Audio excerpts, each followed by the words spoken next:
Pada tahun 1979, gelombang protes rakyat memaksa Syah Iran melarikan diri dari negaranya, sebuah peristiwa yang mengubah wajah Timur Tengah selamanya. Kini, sejarah tampaknya bergerak kembali, namun ke arah yang berlawanan. Pemimpin tertinggi Iran saat ini, Ayatollah Khamenei, yang berusia sekitar 85 tahun, dilaporkan tengah menyiapkan rencana pelarian ke Rusia. Pasukan keamanan semakin kesulitan membendung gelombang demonstrasi yang tak kunjung padam. Di saat rezim dilanda kepanikan, parlemen Iran justru melontarkan ancaman terhadap pangkalan-pangkalan militer Amerika Serikat di Timur Tengah, sebuah langkah yang terlihat sebagai upaya terakhir untuk menunjukkan kekuatan. Semua ini bermula pada 28 Desember, ketika mata uang Iran mengalami kejatuhan drastis. Para pedagang elektronik yang bergantung pada barang impor menjadi kelompok pertama yang melakukan pemogokan. Nilai tukar yang terus anjlok membuat aktivitas jual beli mustahil dipertahankan. Protes ekonomi pun pecah, menentang kebijakan pemerintah dan kegagalan mengelola krisis. Namun dalam waktu singkat, tuntutan itu berkembang jauh melampaui isu ekonomi. Rakyat mulai memprotes seluruh sistem kekuasaan. Seruan kematian bagi diktator menggema di jalanan. Hingga 4 Januari, protes telah dikonfirmasi terjadi di lebih dari 108 kota dan kabupaten di seluruh Iran, dan jumlah itu terus bertambah setiap hari. Waktu ini sangat buruk bagi kepemimpinan Iran, bukan hanya secara geopolitik, tetapi juga secara biologis. Pemimpin tertinggi berada di usia senja, dengan kondisi kesehatan fisik dan mental yang dipertanyakan. Faktor ini menjadi variabel krusial. Jika pasukan keamanan mulai meragukan keteguhan atau keberlangsungan hidup pemimpinnya, perhitungan loyalitas mereka bisa berubah. Sebaliknya, jika para demonstran melihat tanda-tanda perpecahan di dalam rezim, semangat perlawanan akan semakin menguat. Seperti Shah pada 1979, Ayatollah kini diyakini sedang menyiapkan rencana B. Laporan intelijen yang dikutip media internasional menyebutkan bahwa ia berencana meninggalkan Iran bersama lingkaran terdekatnya, hingga 20 orang anggota keluarga dan pembantu, jika Garda Revolusi atau IRGC mulai membelot. Rencana ini juga mencakup putranya, yang dipersiapkan sebagai pewaris kepemimpinan tertinggi. Tujuan pelarian itu disebut-sebut adalah Moskow, mengikuti jejak para pemimpin otoriter lain yang mencari perlindungan politik di Rusia. Ironisnya, di saat pemimpin tertinggi dikabarkan bersiap melarikan diri, parlemen Iran justru meningkatkan eskalasi. Menanggapi pernyataan Presiden AS Donald Trump yang menyebut Amerika siap bertindak jika rezim Iran menembaki demonstran damai, parlemen Iran memperingatkan bahwa seluruh personil dan pangkalan militer AS di Timur Tengah akan dianggap sebagai target sah. Sementara retorika keras dilontarkan, kekerasan di lapangan terus meningkat. Dalam beberapa hari terakhir, beredar rekaman yang menunjukkan pasukan keamanan menembaki demonstran damai. Peristiwa ini memicu kemarahan besar. Sebagai respons, sebagian demonstran mulai menyerang simbol dan fasilitas rezim. Di Teheran, Barat Laut, sebuah bangunan yang digunakan pasukan keamanan dibakar. Namun yang paling signifikan dan sangat simbolis terjadi di jantung ibu kota. Perempuan-perempuan Iran secara terbuka melepas hijab mereka. Tindakan ini merupakan bentuk perlawanan langsung terhadap polisi moral Islam dan IRGC. Aksi ini mengingatkan dunia pada gelombang protes besar beberapa tahun lalu, yang dipicu oleh kematian seorang perempuan muda setelah dipukuli polisi moral karena dianggap tidak mengenakan hijab dengan benar.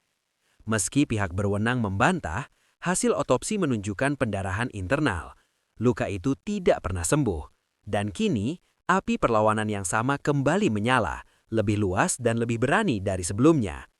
Rezim Iran pernah berhasil bertahan pada masa lalu dengan satu cara utama, kekerasan brutal. Namun kali ini, tampaknya waktu tidak lagi berpihak pada mereka. Salah satu alasannya adalah meningkatnya dukungan Amerika Serikat yang terlihat semakin terbuka dari hari ke hari. Baru-baru ini Presiden Donald Trump menyampaikan pernyataan lisan pertamanya, bukan sekadar unggahan media sosial. Ia menegaskan bahwa jika rezim Iran kembali membunuh warganya sendiri seperti yang pernah terjadi di masa lalu, Amerika Serikat akan menjatuhkan konsekuensi yang sangat berat. Pernyataan ini jelas memiliki bobot politik yang jauh lebih besar dibanding sekadar cuitan. Tak hanya itu, Departemen Luar Negeri AS juga mulai menggunakan bahasa Farsi dalam pesan-pesan resminya, bahasa yang digunakan oleh rakyat Iran. Dalam beberapa hari terakhir, akun resmi tersebut semakin sering menyuarakan dukungan terhadap para demonstran. Ini bukan praktik yang lazim, dan justru karena itulah pesan-pesan tersebut menjadi signifikan. Salah satu unggahan bahkan membandingkan situasi Iran dengan Venezuela, menyiratkan bahwa setiap rezim otoriter memiliki masa berlakunya sebelum akhirnya runtuh. Memang, akses internet di Iran saat ini sebagian besar diblokir oleh pemerintah, sehingga tidak semua pesan tersebut bisa langsung sampai ke masyarakat luas. Namun, berkat keberadaan perangkat koneksi satelit seperti Starlink yang diselundupkan ke dalam negeri, sebagian warga masih dapat terhubung dengan dunia luar. Meski demikian, tampaknya pesan-pesan ini tidak sepenuhnya ditujukan kepada rakyat biasa. Sasaran utamanya kemungkinan adalah pasukan keamanan dan elit di sekitar lingkar kekuasaan. Pesannya sederhana, namun tajam. Pasukan keamanan diperintahkan untuk menembaki rakyat mereka sendiri, bukan musuh asing. Sejarah menunjukkan bahwa di banyak revolusi, termasuk Iran tahun 1979, titik balik terjadi ketika aparat keamanan menolak lagi menembak warga sipil. Saat itulah kekuasaan runtuh, dan para pemimpin terpaksa meninggalkan negara. Belakangan beredar sebuah video yang diklaim menunjukkan seorang polisi Iran membakar foto pemimpin tertinggi. Namun keaslian rekaman itu diragukan, bisa jadi hanya rekayasa. Inilah persoalan utamanya. Tidak ada kepastian sejauh mana pembelotan benar-benar terjadi di tubuh aparat keamanan. Hingga kini, meski demonstrasi meluas, pasukan keamanan secara teknis masih mampu mengendalikannya. Masalah sesungguhnya bagi rezim adalah kecepatan eskalasi. Setiap hari, semakin banyak kota yang bergabung dalam gelombang protes. Akan tiba satu titik di mana skala perlawanan menjadi terlalu besar untuk ditangani dengan metode konvensional. Inilah skenario yang paling ditakuti oleh kepemimpinan Iran. Di saat yang sama, tekanan dari luar negeri juga berpotensi memperumit situasi. Pekan lalu, Perdana Menteri Israel Benjamin Netanyahu bertemu Presiden Trump di Amerika Serikat. Fokus utama pembahasan mereka adalah program rudal balistik Iran. Meski Iran belum memiliki senjata nuklir, kemampuan rudal balistiknya sudah cukup untuk menimbulkan kerusakan besar. Dan Israel berada dalam jangkauan langsung ancaman tersebut. Pengalaman konflik sebelumnya menunjukkan bahwa sistem pertahanan udara Israel, termasuk Iron Dome, tidak sepenuhnya mampu mencegat semua rudal balistik. Karena itu, Israel memiliki kepentingan untuk menghentikan program tersebut sebelum Iran mampu memproduksinya dalam jumlah lebih besar. Laporan-laporan menyebutkan bahwa Iran menggelontorkan dana besar untuk membangun kembali program rudalnya. Ironisnya, di tengah krisis ekonomi yang parah. Beberapa sumber mengindikasikan bahwa Amerika Serikat mungkin telah memberi lampu hijau terhadap rencana serangan Israel. Jika benar, ini bisa menjadi faktor destabilisasi besar, terutama saat protes domestik sedang berlangsung. Namun, ada pula pertimbangan sebaliknya. Israel mungkin justru menahan diri.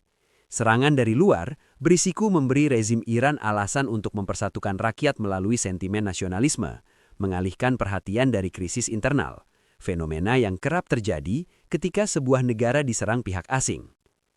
Di atas semua itu, bayang-bayang runtuhnya negara lain terus menghantui Teheran. Iran menyaksikan bagaimana Venezuela dan Suriah jatuh bukan hanya karena tekanan luar, tetapi karena kehancuran ekonomi dari dalam. Sejumlah politisi Iran sendiri secara terbuka memperingatkan bahwa tanpa perbaikan ekonomi yang nyata, Iran bisa mengalami nasib serupa.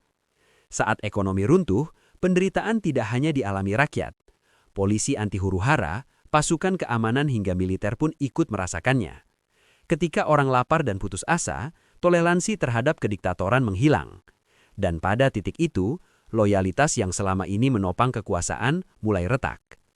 Dengan semua variabel ini, krisis ekonomi, tekanan internasional, usia dan kesehatan pemimpin, serta gelombang protes yang terus membesar, Iran kini memasuki fase paling rapuh dalam sejarah modernnya. Hari-hari ke depan bukan sekedar genting, melainkan menentukan.